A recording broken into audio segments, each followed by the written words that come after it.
I'm calling the committee of the whole board meeting for April 1st to order. I'd like to acknowledge that we're meeting on the traditional land of the Saugeen Ojibwe Nation, which is represented by the communities of Saugeen First Nation and Chippewas of Nawish unceded First Nation. We also think the Métis Nation of Ontario, whose history and people are well represented in Bruce and Grey County. We have no regrets this evening, and we're joined online by Trustee Morgan and Trustee McComb. Welcome. Is there first to our approval of our agenda? Is there any new business to be added to the agenda this evening? So I'll be looking for a mover that the agenda for the committee of the whole board meeting of April 1st, 2025 be approved as printed. Johnstone, all in favor? Thank you, that's different. Is there any disclosure of pecuniary interest on any of our items on the agenda that we can? None. There are no delegations this evening. There are no field trip staff reports this evening. So we are to our policy standing committee, and I'd like to invite Trustee Lutz to speak to the report, which has 6 recommendations. Do you want me to put the recommendations on the floor and you can do just do a report? That's good. Perfect.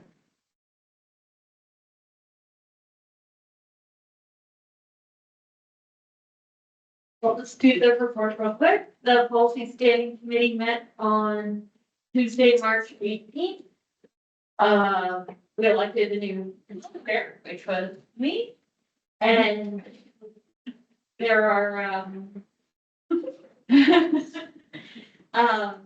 there are 6, yes. 6 policies that, we're bringing forward recommendations on. It was all updating language and specifically, sometimes keeping with respect to referencing other board policies and in particular the, vision and mission and the statements related to those so that every time that's updated, the policies don't have to be updated. So it was just a lot of cleaning things up and housekeeping. If anyone has any questions, I can try and remember what happened. Otherwise, we can put the recommendation. Thank you. Are there any questions generally regarding that meeting? I don't see any. So there are 6 recommendations coming out of the policy, and I'll be looking for a mover for each one. First, that Blue Water District School Board consider approving new board policy BP 2311-D, responsible use of information technology for system use. And the Blue Water District School Board consider rescinding BP 2311-D email acceptable use, BP 2312-D network resources limited personal use, BP 2314-D use of electronic devices, and BP 2820-D electronic information technology access upon approval of the new BP 2311-D. I have a new trustee. All in favor?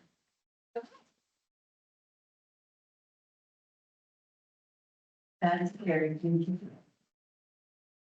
Next, the Blue Water District School Board consider approving board policy BP 1620-D school council as revised for system use. Trustee Craig. All in favor? Thank you. That is carried. Next, the Blue Water District School Board consider approving board policy BP 1622-D home and school associations as revised for system use. Could I have a mover, please? Trustee Roots. All in favor? That is carried. As Blue Water District School Board to consider approving board policy BP 6820-B, safe and accepting schools as revised for system use. Have a mover, please, trustee Patterson. All in favor?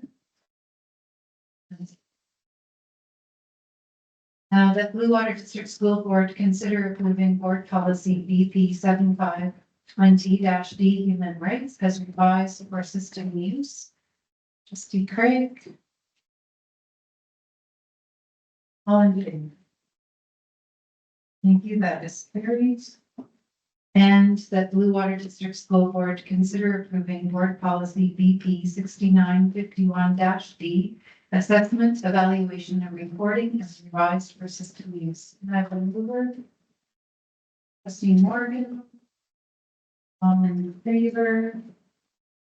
Thank you, that is carried. Next, we have the Parent Involvement Committee from March 17th, and I'd like to invite Trustee Atkinson to speak to this one. Chair Thompson, the Parent Involvement Committee, also known as PIT, met on Monday, March the 17th, on via Teams. A presentation of the multi-year strategic plan was provided by Director Wilder. Following Wired, the Learning Services Service Administrator, presented primary intervention team, also known as PIT Clinic. We've heard a lot about that. And Superintendent of Education, Wendy Lowers, spoke on inclement weather days. And I would say that was a very lengthy discussion, but kudos to Wendy for answering all the unknowns and positive demeanor. It's very helpful. It was a long meeting, but very productive. And that is my reason.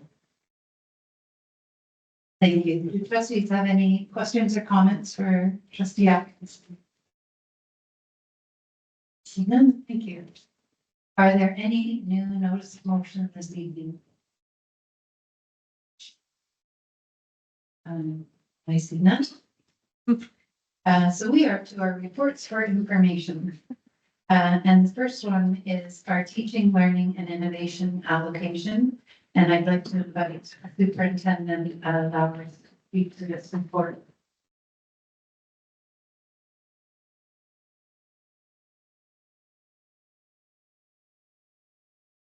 Good evening.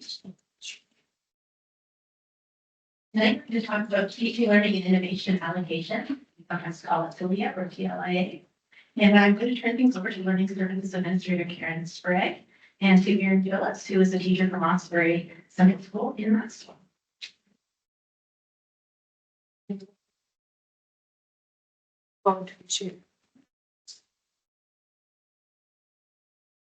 So we currently have 40 projects, TILIA projects taking place right now in Blue Water. And I'm really pleased to introduce Erin Phyllis, who is the multilingual learner teacher, plus a whole lot of other things at Osprey. And she's going to talk a little bit about their project within their school.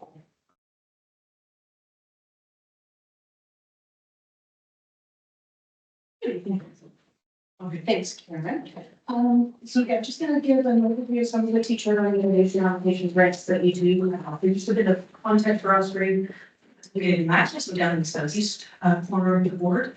About 420 students enrolled. 225 of those are actually MLS, so multi-language learner students. Primarily, the majority of those are part of the David Martin Mennonite community.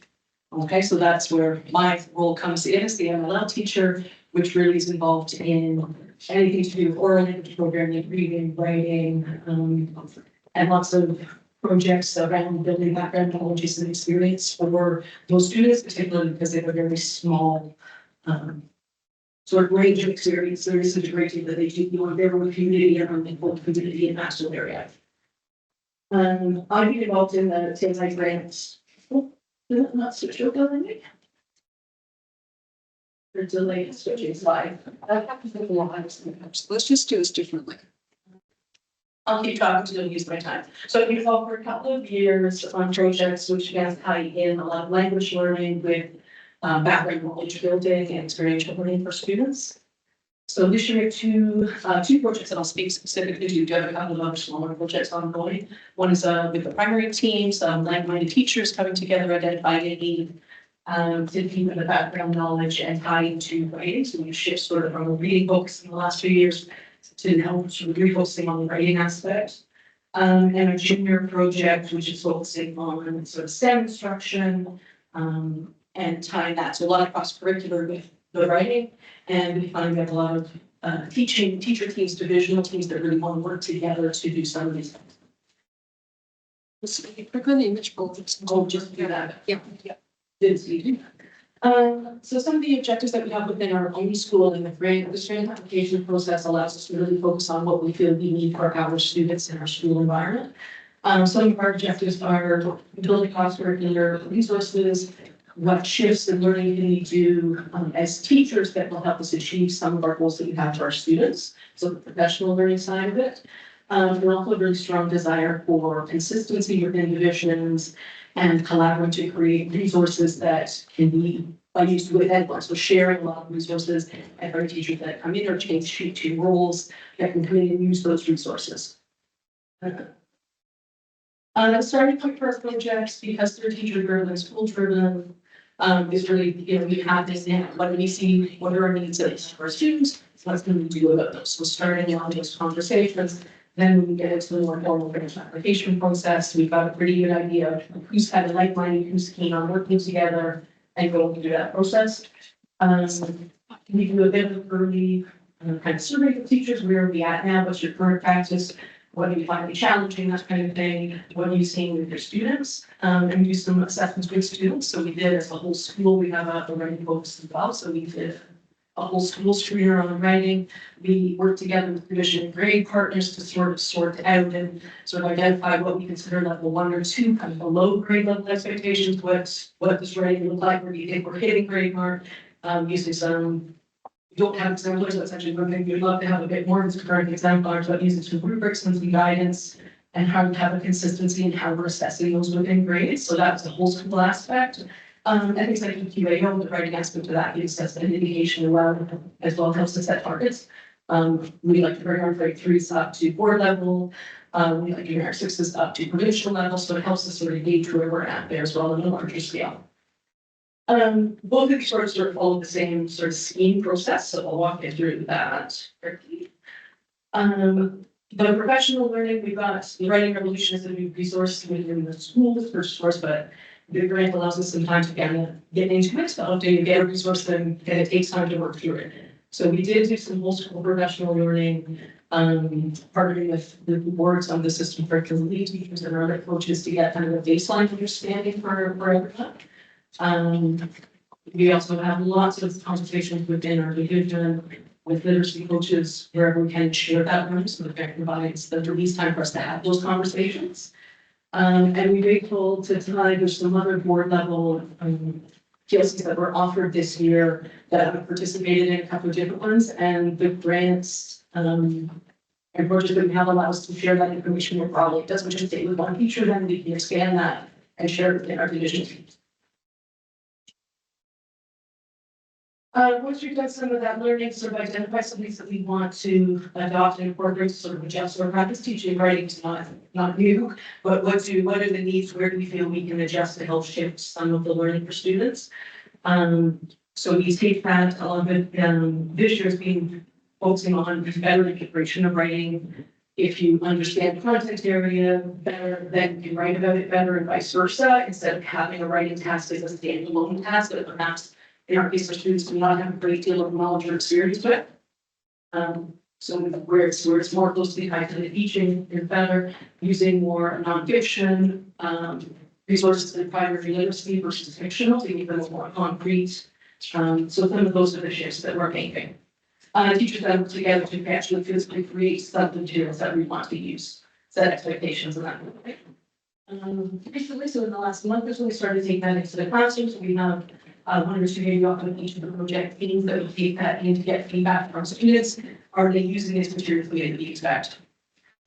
So I know in the STEM, but one of the pictures there at the top is a tour and tumble. So it's some of the pre-coding the programming activity. So this is, the students doing a lot of engagement with it and being hands-on.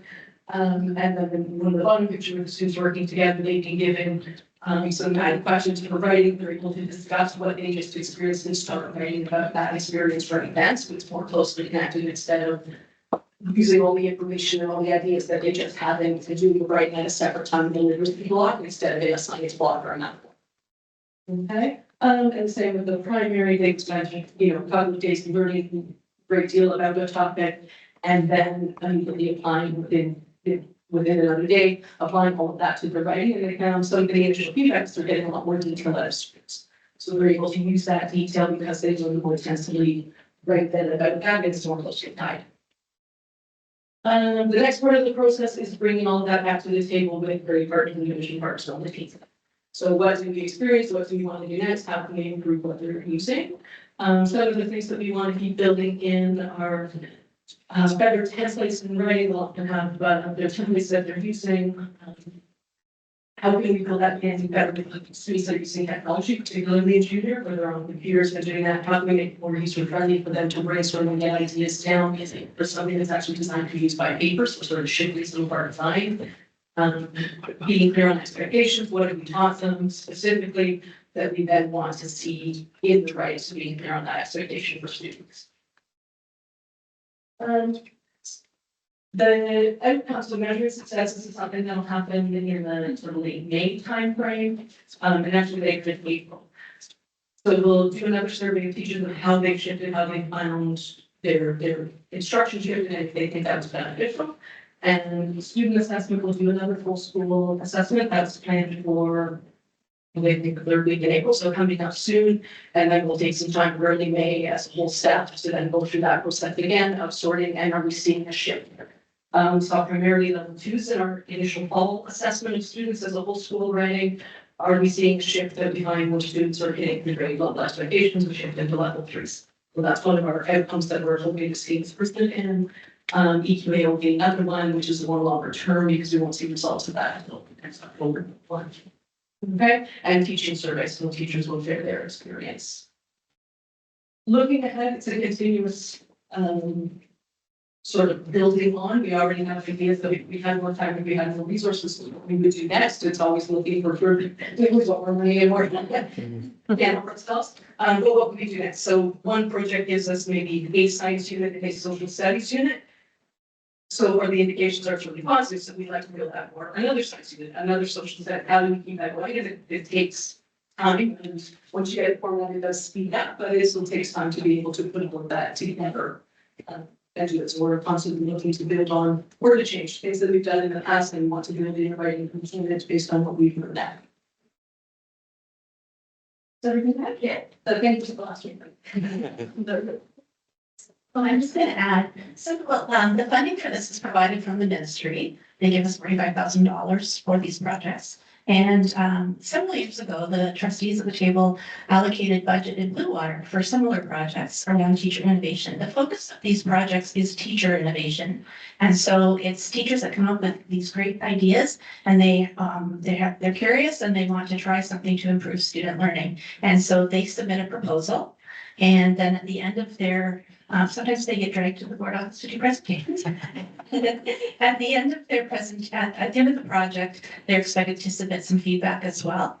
One of the strategies, one of the things that Karen and I see with the people who apply is they have success in a year like this, and then they want to carry on. As Aaron mentioned, they want to do something next year, and so they build on the project that they started last year with some additional funding next year. So we're hopeful that the ministry will continue to fund these projects because we have some very, very innovative questions and practices that are going on in our board, and coming up with some new processes. And another hugely important piece of this is sharing it back with other staff members in their school. And occasionally we also have individuals share at some institute with other teachers or in other ways with other teachers. So it's a very effective project. Thank you. You answered so many of my questions that I'm jotting down here, but do trustees have questions or comments? Great. This is a very important project. Very commendable. My question is around buy-in. What percentage of your teachers are participating in this TLIA project. And part of that question is, when does it happen? Is it all after school that they come together in groups to discuss some of these initiatives? Is it part of their regular professional development, or is it in addition? I'll answer it from a Good board. answer, some of that, yeah. 40 applications means that we have almost a TLIA in every building. And most of the time, they're teachers ranging from, we will not accept an application with just one individual teacher, so it's 2 or more. Percentage in a school would range. In some schools, 2 or 3 teachers might be, third of their staff, sometimes 2 or 3 teachers, there's a tenth of the staff, so I don't think I can really speak to the entire board. And the time frame is usually, we send out a number memo in the fall, in which we invite applications, and part of the application is to indicate diagnostic. And some of them, like what are they doing in terms of data, as they're working with the group of students on a particular subject, and then some of the data about how they had the effect that they were hoping to have as a result of the work they're doing together. And usually we invite those applications to come in. And then usually right around the middle to the November to the middle of December, schools receive information around their application. And it just tells them the amount that's been granted. The money can be used for professional learning. Often there's money for materials as well. And I know that Erin referenced that about the writing revolution and buying additional copies for the school. So that's just basically how that program runs. Hopefully that answers your question for you. Not exactly. And I don't think I framed the question very well. My question is more generally about professional development and the buy-in from teachers.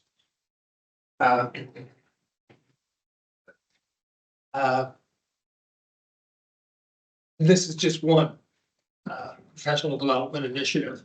And I guess I'm interested more broadly in all professional development and the degree to which teachers are enthusiastic about it, participate in it, make it part of their professional life. To the chair. We have probably running right now within the program department, I would say about 8 projects. They vary from fractions learning for intermediate teachers, writing projects, looking at different intervention practices. I would say in total, we probably have about 150 teachers that are involved in those projects. Sometimes teachers apply to the projects and we look at whether or not they've been involved in the last year or last 2 years. And then we say yes to some because they're new and they have not been involved in the same or similar project beforehand. So there's quite a representation across the board. Through the chair, there's lots of other forms of professional learning that we do as well through PD days, professional activities, for example, or also after staff meetings. And a lot of our schools are doing professional learning communities after staff meetings as well. I think our board inquiry question this year, where we're focusing on the practices for those students who think that what our current practices aren't working for, whether it's in mathematics, whether it's mental health, whether it's in literacy, is giving us across the board alignment in the work that we're doing, and teachers can see their way into the professional learning. In our intern programs, as we shared earlier, several months ago, some weeks ago, we're doing professional learning programs in that as well. Teachers overall generally are lifelong learners and are very often hungry for when they learn that there's things that can help improve how their children learn, they're eager to do so because their whole role is focused on kids achieving. To answer your other question about whether these happen during, so some schools are using their the funding to pay for occasional teachers to cover so that they can do things during the day. What's very important with this project is the research or the learning that the teachers are doing. They're using their students that are in front of them, students they know, students in their classrooms, to drive their learning forward. And so it becomes even more meaningful and even more engaging for the staff that are involved in these projects. The other thing that some of them will do is they will use, they want to save that money to use for some resources. So they will actually meet on their lunch hours or after school. They use things like, a Microsoft Notebook to share their thinking and their ideas so that, they recognize how, their budgets can be and they want to maximize the use of their funding. And so they find lots of creative ways to do that as well. I think that goes a long way to answering my question. And I guess on the negative side of things, are there many teachers who do not avail themselves of much professional development beyond that which is prescribed for them? Because in other words, those are the teachers we have to worry about, in my view.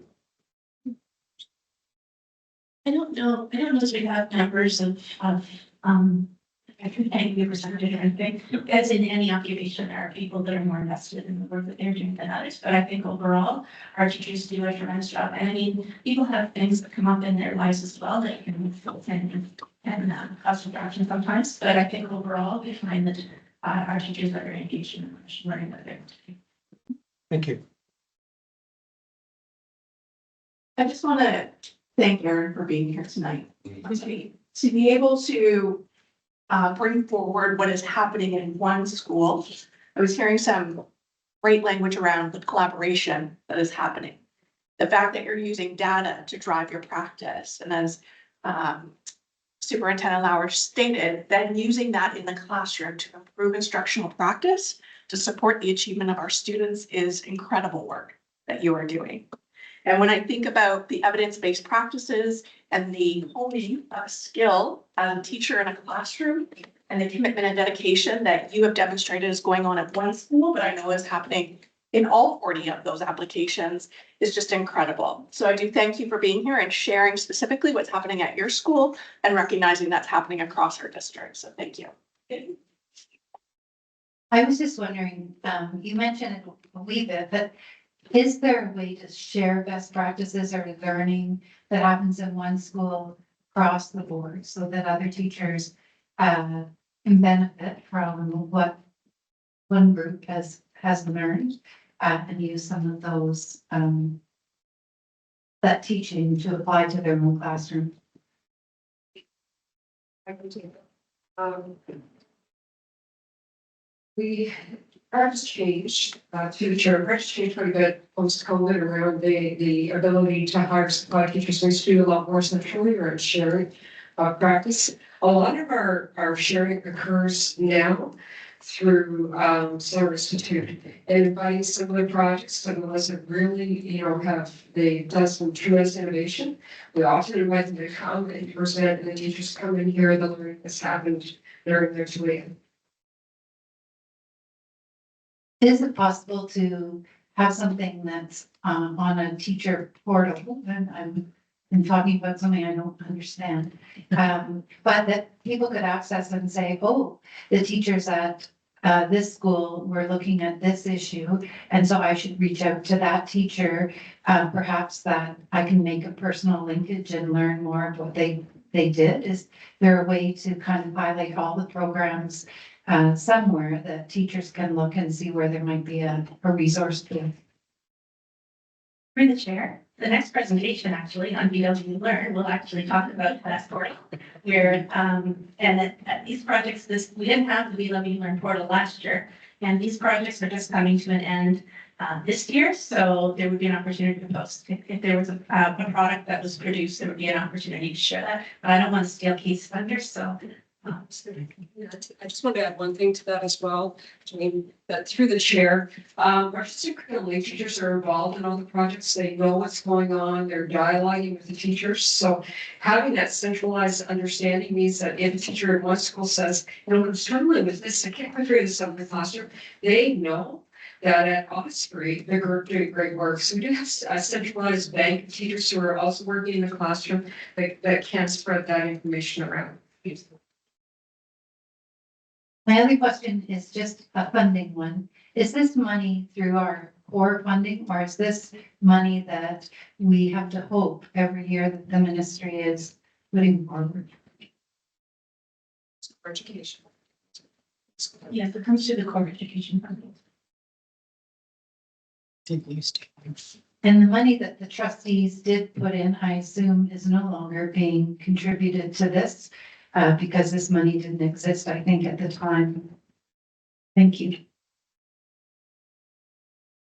Thank you so much for your presentation.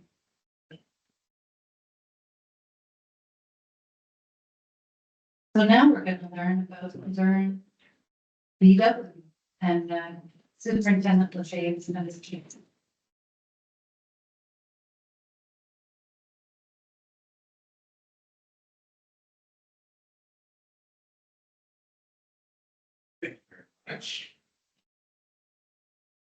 Mary here.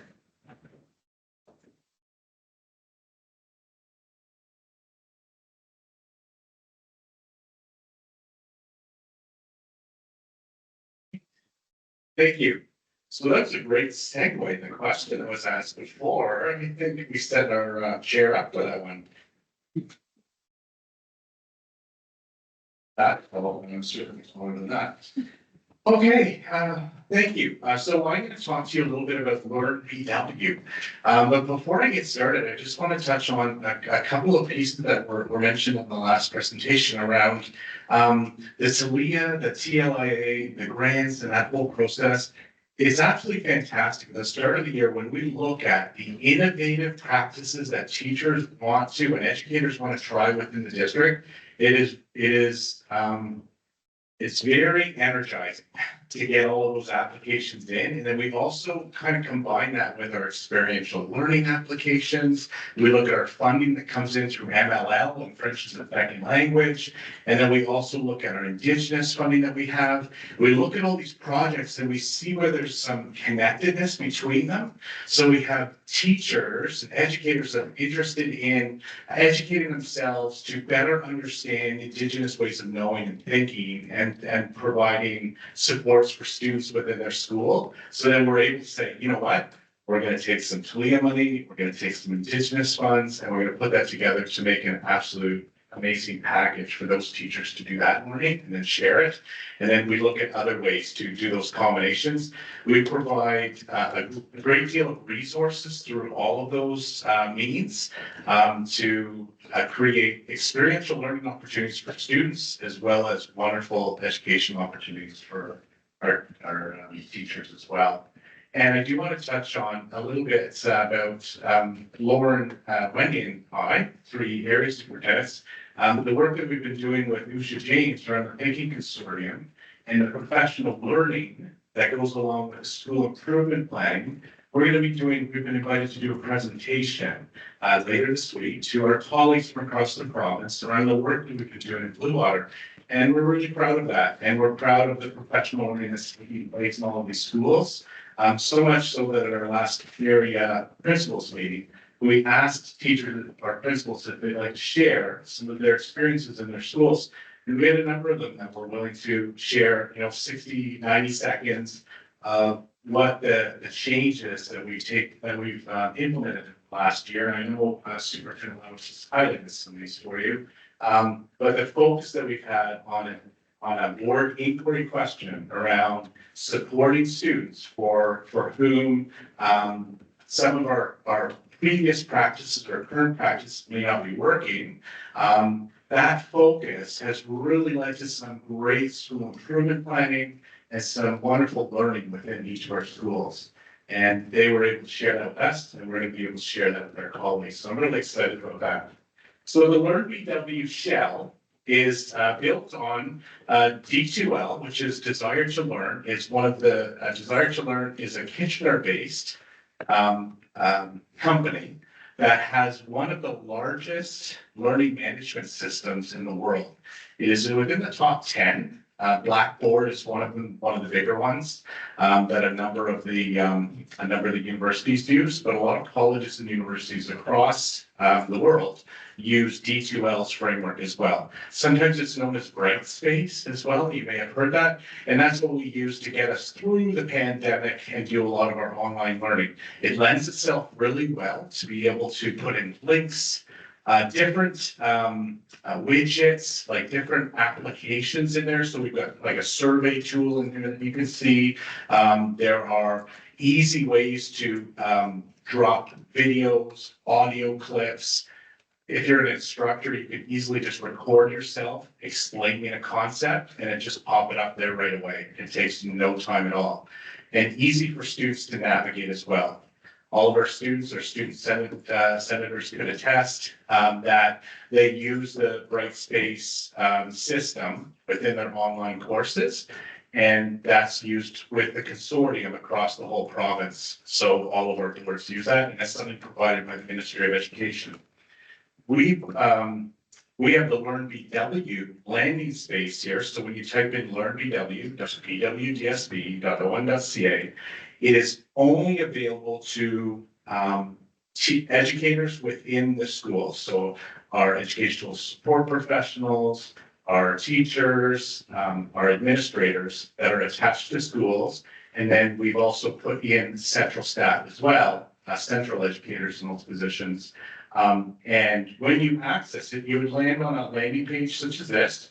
I put in a little blurb at the start there indicating a welcome and the fact that we have a few things. There's a button on the staff portal for easy access here, and just to bookmark that. There's also the Pulse app, which is an application you can put on your phone to be able to access this. There's a survey tool that we're just looking for people to, if educators feel like there's something that a professional development module or something they would like to see on there, then you can ask for that. And you can easily discover, if you click on the Discover button up here, you can see the different modules that you can access. So there's a map collection, there's a Gen AI assessment and evaluation, we have a 2S LGBTQ. These are different modules that have been developed on there. But I'm going to go to one in particular I wanted to highlight for you, and that is the literacy. Oh, good ways. There it is. So the literacy one has been populated with quite a bit of information from our program staff and our reading experts or literacy experts. So when you look in here, pretty easy to navigate. There's a content browser on the right-hand side that the educators can use to be able to navigate and easily get to some of the information that they want to see. So there are resources that have been dropped in here, things that are printable materials. There's also lessons that are in here for the educator. So there's resources to be able to use and bring into the classroom, but then there's a lot of material in there as well to help support the educator in terms of their learning. So we posted in here the Blue Water assessments for numeracy and literacy, suggested IEP summaries, all of the information that we want to be able to share with our educators in one central location. The nice thing about the Learn BW shell, it's easy to navigate. And then teachers and or educators can choose which module or which shell they would like to participate in. So if they don't happen to, if they're not interested in a particular application, let's say it's primary literacy and they teach in secondary, they wouldn't have to sign up for that. They wouldn't have to participate in that. So it wouldn't show up on their screen. They could always go and discover it and sign up, but they don't have to. You can set up notifications for yourself as well. I can put subscription alerts in here. So if I'm part of the literacy module here, or the literacy shell, and I'm interested in new material that comes on there, I can set up a notification. So it would text me or send me an email saying, new information has been dropped into the shell. You might want to take a look. So, if whoever's running the shell can push out notifications as well. So that if someone was part of that shell, they could say, send up this notification that I've just put something really interesting in there and attach this note. So that's really handy in that format. To run a shell, the great part about this is we've set up a process so that everything that goes into here has to go through one of our learning service administrators in order to be put onto the Learn BW shell. So we make sure that there's a process in place so that we know we only have research-based, evidence-based information and learning strategies and resources that are posted on here. And if there are, let's say, reading specialists that are interested in this, then we put them in charge of the particular shell. But then it would always be going through someone like Learning Services Administrator Sprague or Learning Services Administrator Harbinson to verify before it then gets published and we see it for everyone in the system. So we have a really solid system in place for people to be able to access some of these resources. One of the ones I know I was quite proud of recently, the Gen AI. I put together recently, we've put on some frequently asked questions, AI guidelines for educators. This one's really important because we know a lot of our educators have questions about generative AI and how can I be able to use generative AI like Copilot or there are other applications like Gemini, Google Gemini, things like that. We kind of lay out the foundations for how you might be able to use those tools. And obviously the privacy and safety components associated with using those tools. So we put all that information in there. It's an easy way for us to share this information out and then also seek input back from people. So that's the tool. It is only available for educators. It's not something that students can access because this is about professional learning for educators. So that Learn BW site, it's going to be expanded slightly in the near future because we're also looking at putting the business side of professional development in there as well. So there'll be, the business side would be things like onboarding, might be women's training, things like that that go along with, or perhaps there might be finance information for staff who might need to learn how to understand and follow certain financial processes within the system. So we would have two sides to it, kind of the business side as well as the pedagogical side over here for our educators. Thank you. I didn't appreciate that that's what it was about, and so my question was, lead exactly, toward, thank you so much. Are there questions or comments? This comment sounds brilliant to me.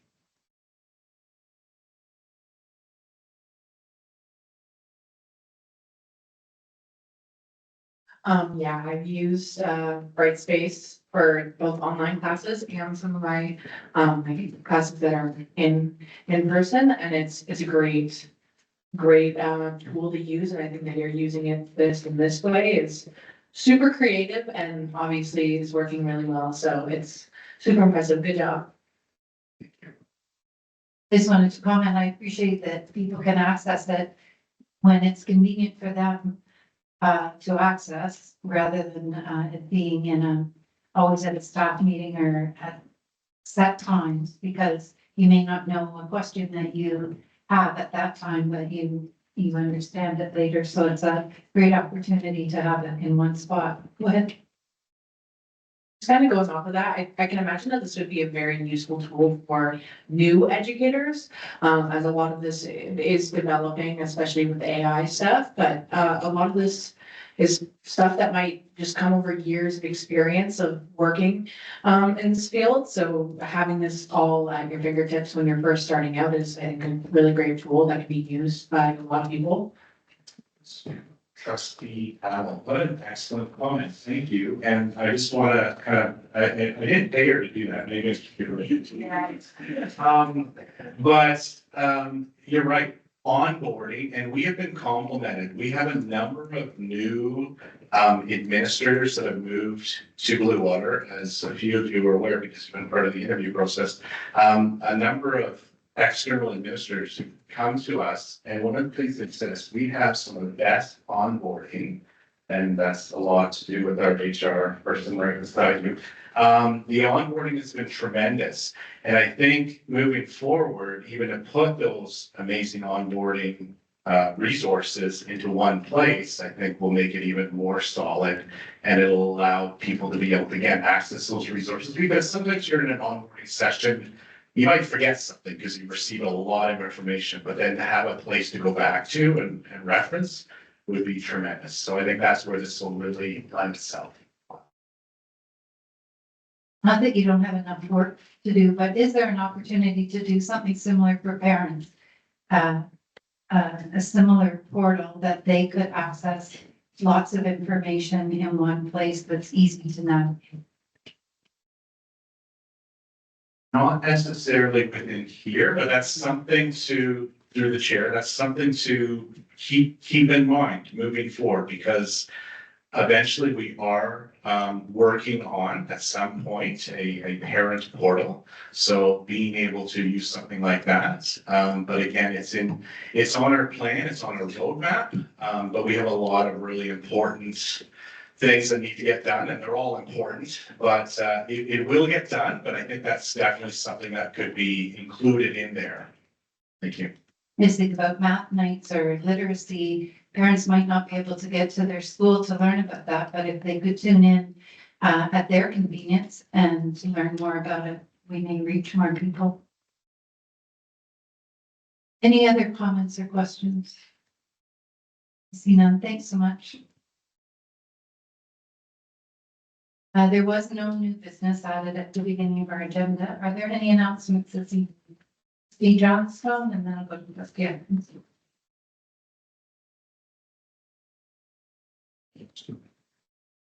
So this is more provincial, so the Ontario Public School Board Western Regional Meeting is this coming weekend. It's on Saturday.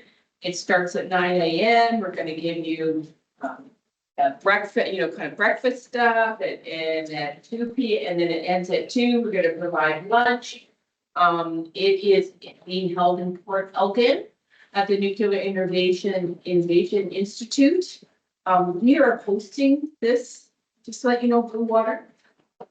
So it'd be really nice if people are available to attend. So the morning, so we always do kind of a professional educational development, usually trying to, kind of showcase programs that our board particularly offers.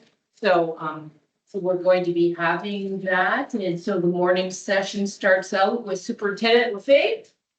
And the members of the Food Success Team, along with OYAP and the Nuclear Innovation Representative, they're providing morning session, and it's also going to include hands-on experience. And then we have lunch, and then we have a business meeting. You're done by 2.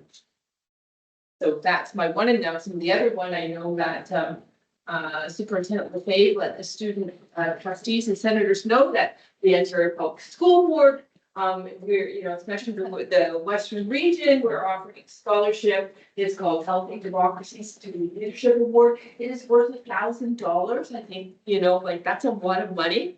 And just, even though he might have told you about it, I have in the past, in the last few years, have often reviewed the applicants of students, and just to make sure that if you're going to do this, is that to make sure that you have all the parts of the application there.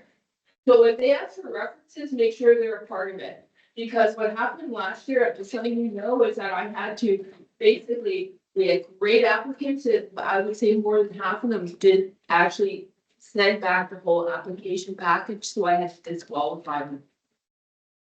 So I'm letting you know, have all the pieces there. And that's my announcements. Yes, yeah.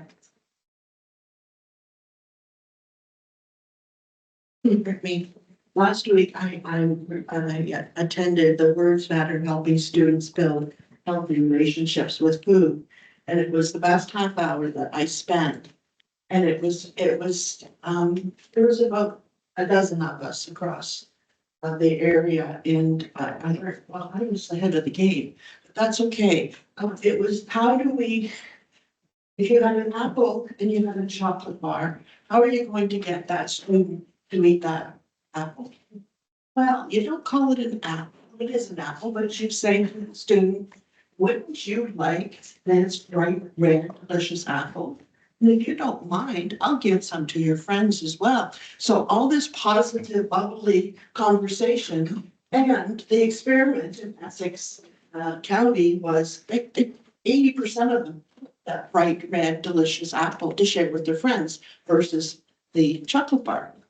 So, and I have the link. It's a half hour of your time. If you want to, if you'd like to look at it, I'd be happy to share it with you. So what else we learn is, how do we get the nutritious food into our students? And for many years, as long as I can remember, I would write on the bananas and it would be as simple as smile or you're special, be a buddy, be kind, just little positive messages. And so I would, and happy faces on the oranges. So that's all I could really do with the fruit because of course they're consuming it and nothing that didn't have a peel I couldn't do. But I have this little friend, he's now in SK and he's a very picky eater. So now he'll take and eat a banana or he will take and eat that orange. Now I have to put, I put grapes in the little Ziploc bags. I have to write, have a nice day. I have to leave a message. So, and Mom asked, how are you getting him to eat? Well, even on that little bag of crackers, I'll get a sticky note and put on Mr. T, smile or something personal. But my little friend is also on the spectrum. So helping his mom and his family through food was important to her. Today, I got a message from Mr. T via his iPad. Ace Mama, please wear blue tomorrow, my day. Please, picture. So if tomorrow is World Autism Awareness Day, so wear your blue, your tie-dye, but it all goes together.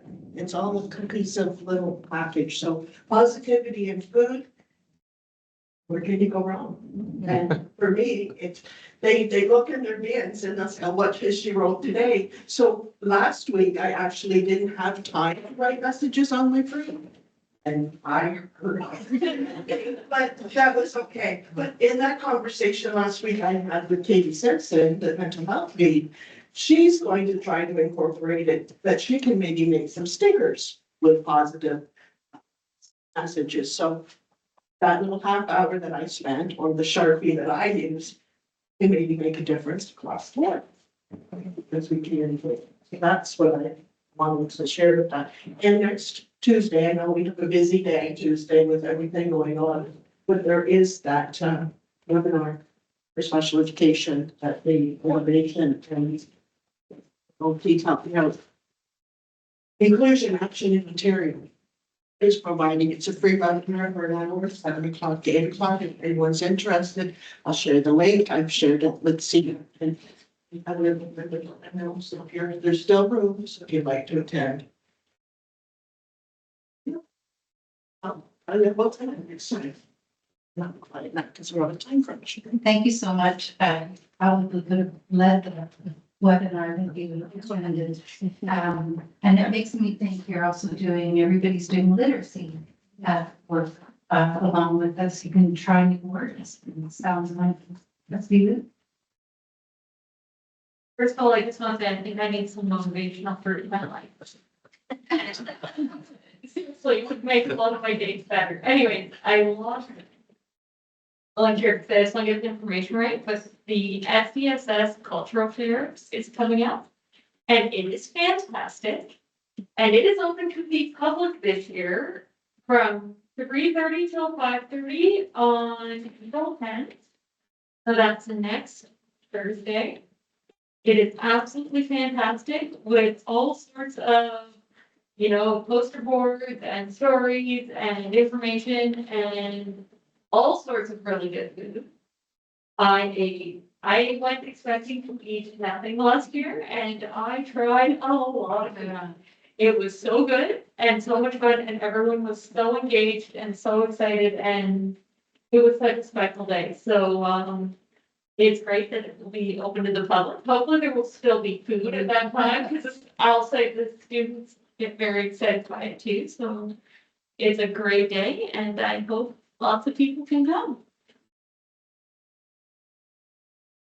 Thank you. We are to the trustee calendar of events and I our actual trustee calendar events is getting shorter as we near June.